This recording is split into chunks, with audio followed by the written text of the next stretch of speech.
do you do to the naughty ones? I give him a lump of coal. Where is it? I gotta watch. I believe in you, Santa.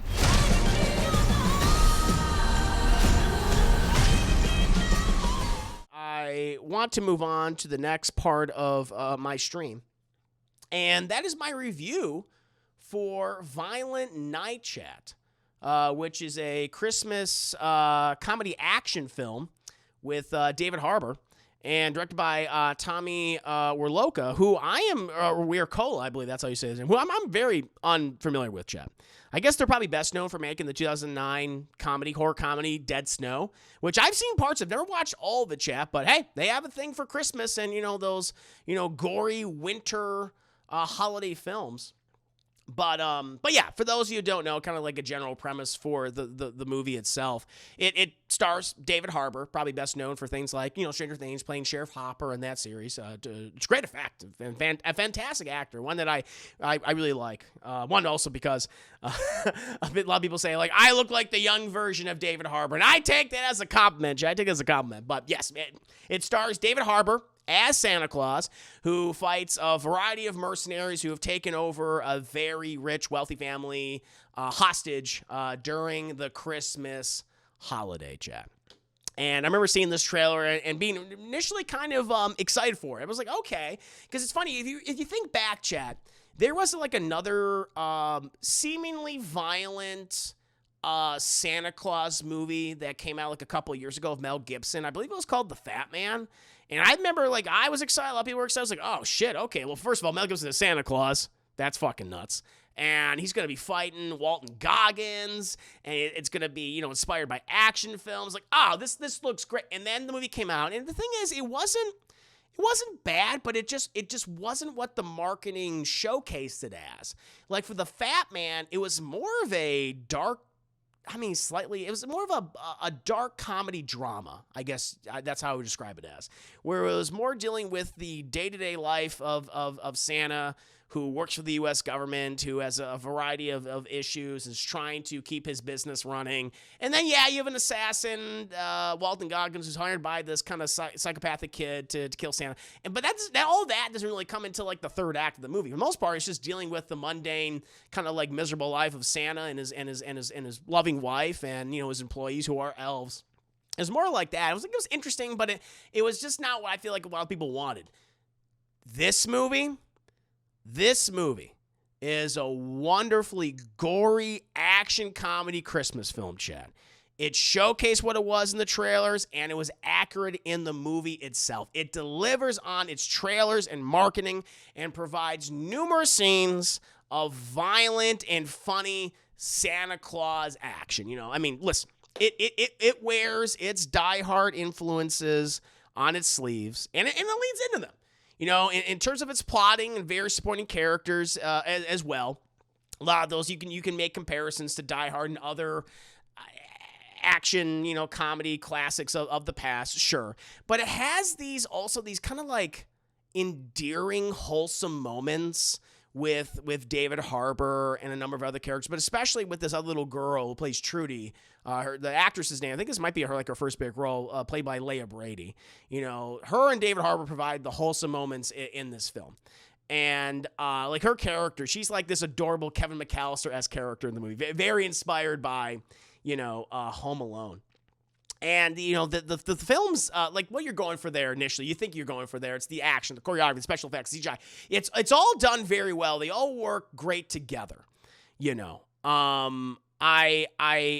I love how, like, this film's initial approach to Christmas and the holiday kind of feels right, where we have David Harbour, who is very much the Santa Claus, like with Christmas magic and everything.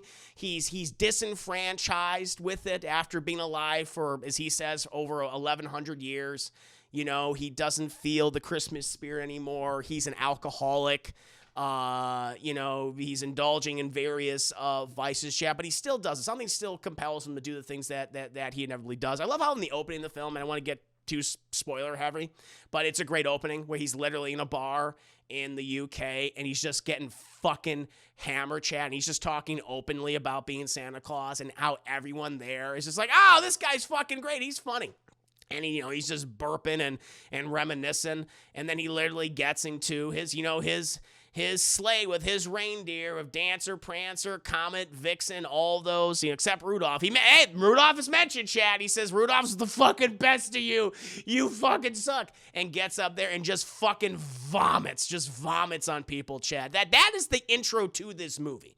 That's what you're going to get. And so if you would think you're going to get and listen, not to say it doesn't have wholesome, endearing, fun, whimsical moments. It has that, but that's the initial start. You're going to see a nasty, some might even describe it, a little bit of a mean-spirited Christmas movie, okay? And I like that. It's setting you up for what's going to happen eventually, but it's a good start. And then when we get to the action, when we get to some really just kind of, it's not too overdone. Like how the action starts out, we get really fantastical later on in the movie where they're playing around with magic and people moving around and all sorts of traps and stuff. But I like how in this film where, after we get introduced to David Harbour, we're introduced to this fucking just miserable rich family. I'll get to the various casts with that. But it has this kind of grounded approach to it at first, and that might be because of the budget. I mean, it has a respectable budget, about $20 million. They use, I think, their money quite well. But the action and the choreography and how David Harbour's moving around various scenes and rooms of other people, it works really well for me. And then when they start to incorporate more of the mystical, magical elements of Santa Claus into it and how that plays into the action, it's quite fun. It's all done very well, and there's CGI in the movie, and it's listen, it's the kind of CGI they use for you only have so much budget for. But I have to admit, this fucking filmmaker, very smart. We're gonna film a lot of these scenes at night and in shadowy rooms, and so we're able to hide some of the CGI and make it look better than what it would probably look like in full daylight. So it's very smart filmmaking on full display, Chad. And I actually really appreciated that, and other than David Harbour, which I'll get into more in a bit, I think the cast do a good job of selling the over-the-top concept, and the various henchmen are fun, and they're also have to die horribly in gory, painful ways, and you get a whole bunch of people, Chad, and all these henchmen are kind of led by this. I mean, he's doing Hans Gruber. It's very much a Hans Gruber-esque impression, played by John Leguizamo. Who plays Jimmy Mr. Scrooge Martinez, who is the leader of these mercenaries. He leans into how broad his character is. I mean, he's doing nasty Christmas puns, and he just wants his fucking money. He has his various henchmen and henchwoman, Chat. Very equal opportunity for him, and they're all doing horrible things. They're torturing people. They're slaughtering people. They're shooting people in the face. They're doing what you expect.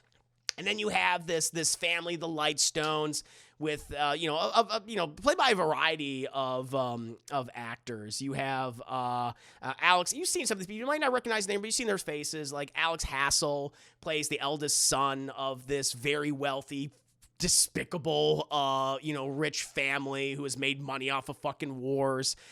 You have probably a more recognizable actress in Beverly D'Angelo, who plays the matriarch of the family. She's foul-mouthed. She's a hard drinker, Chat. She berates her children. It's a fun, broad role.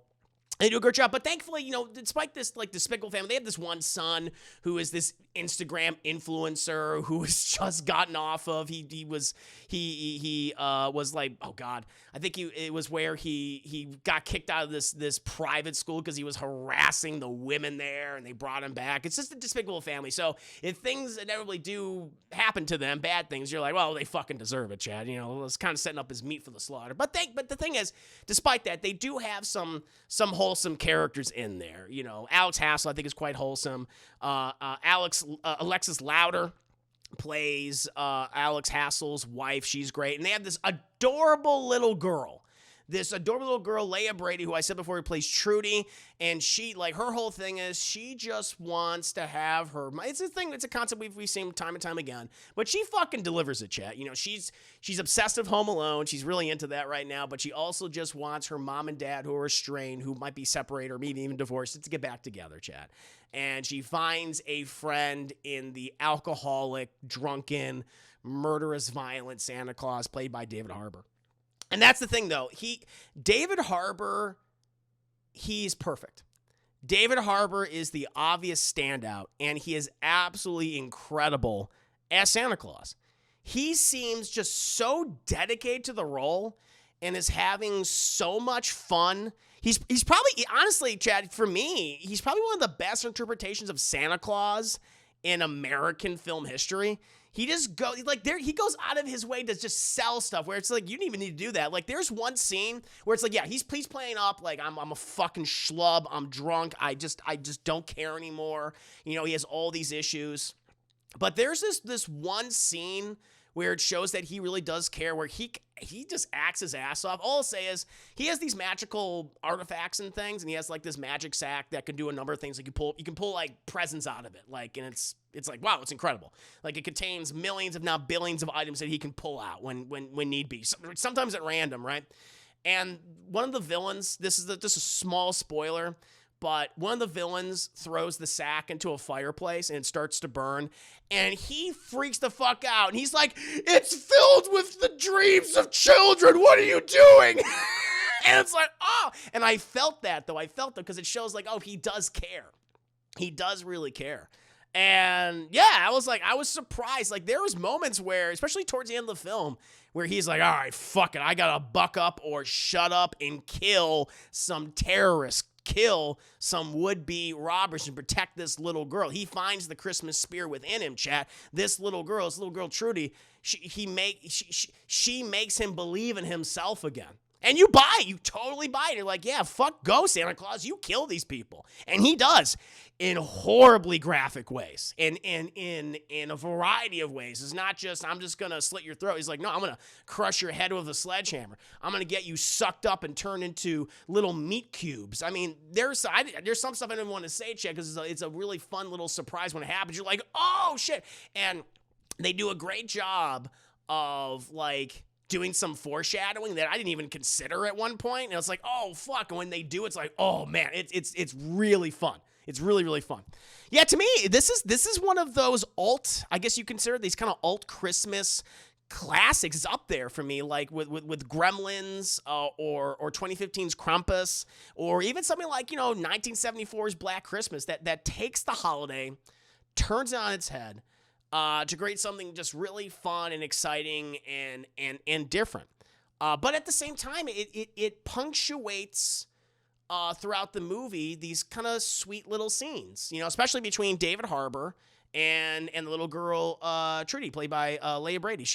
They both do such a great job. They're really, when there's moments in the film, it's not very spoiler, but when they do meet each other, it's almost cathartic. It's like, oh, thank fucking God. It's so good. And yeah, there's something about Santa protecting the kids that's really fun. And, protect the kids. He's got to kill and maim and disembowel and just explode a variety of people, chat. And he does it well. He does it very well. To me, I was shocked. I couldn't believe how much I like this movie. Maybe I like it more than most people. I went in just kind of like, I'll see what you got. And I was very impressed. It's kind of started like, oh, this is good. This is competent. And then after a while, it's like, by the time we get to like the middle, I was like, holy fuck, I'm loving this. So for me, it's a full price. And I feel like this is one you should definitely check out this December or January. The movie's doing relatively well. They already have plans for a sequel, chat. I was reading actually today, prepping for the review, but David Harbour was talking about, I was like, well, the movie does well. We have ideas for a sequel. And I'll just read it from Wikipedia, chat. I got it right here. In November 2022, Harbour mentioned that there were discussions of Mrs. Claus appearing in a potential sequel during production of the first film. The actor expressed interest in seeing Charlize Theron on the role, who, by the way, based on certain things they set up in this movie, would be fucking perfect. I never even thought of Charlize Theron. That's great. In December of the same year, the director confirmed that there have been ongoing discussions between him and the writers with potential of Mrs. Claus, the North Pole, and the elves factoring into the story. Filmmakers say that the realization of a follow-up movie depends on the success of the first film. Later that month, producer Kelly McCormick confirmed that all creatives involved intend to make a sequel of work on the project commencing in the next few weeks. And I can see it happening, chat. So far, the movie's done well. It's broken even. It's making a little bit of a profit. As a box office, about 43.2. So I would very much like to see that, because immediately after watching this film, I kind of wanted to watch it again. I'm going to go back to the theater and see this sometime soon. But it also made me think like, oh, what could you do with a sequel? And there's a lot you could do with a sequel.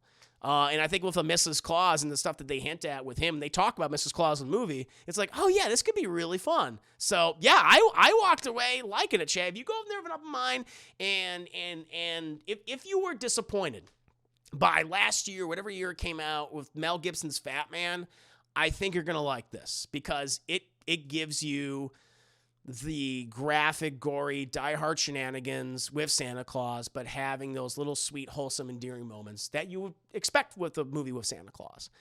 So it works for me. I would give it a full price. I mean, if I have any criticism, I guess at the end of the day, the only thing I can see is it's comedy is subjective, and so what I find really funny, you may not, but I found most of what they did with this movie very funny. But, it all depends on the person when it comes to comedy. But I liked it a lot, Jeff. I recommend it. Go ahead and check it out in theaters. So see this with the crowd. I saw this with the crowd. Very fun. People were laughing. They were having a goddamn good time.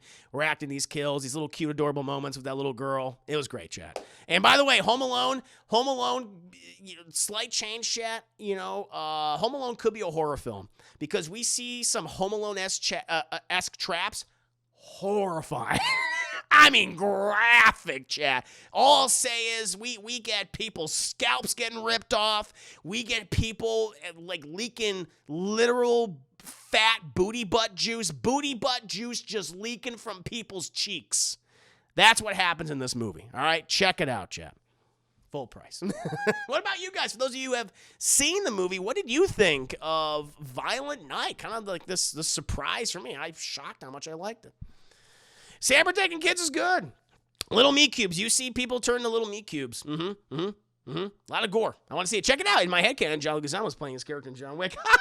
This way one day. We're going to have a Santa vs. John. That would be fucking brilliant.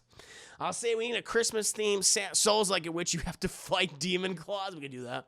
I want to play as David Harbour Santa Claus and go through a Souls game. Kevin is next year. He could be. Toshiba, good to have you. I really, really liked it. And it is violent. Yeah, they were accurate with that. It's an appropriate title, Chad. It's an appropriate title. Yeah, I dug the hell out of it. But with that, my friends, unless anyone has to say anything about Violent Night, I imagine not many people have seen it, but listen, there's a lot of films out right now. We're about to get a huge one with Avatar 2 coming out this week. Probably comes out, I don't know, Wednesday or Thursday or something. But take the time, after you see some of these big blockbuster films, some of these smaller movies, see a well-made action comedy. Because I feel like Violent Night, at the end of the day, it's a well-made action comedy. I think you'll like it. Is it streaming? Not yet. It is only in theaters. I imagine it'll eventually go to streaming sometime maybe in, I don't know, late January, February. But I recommend seeing it. Check it out.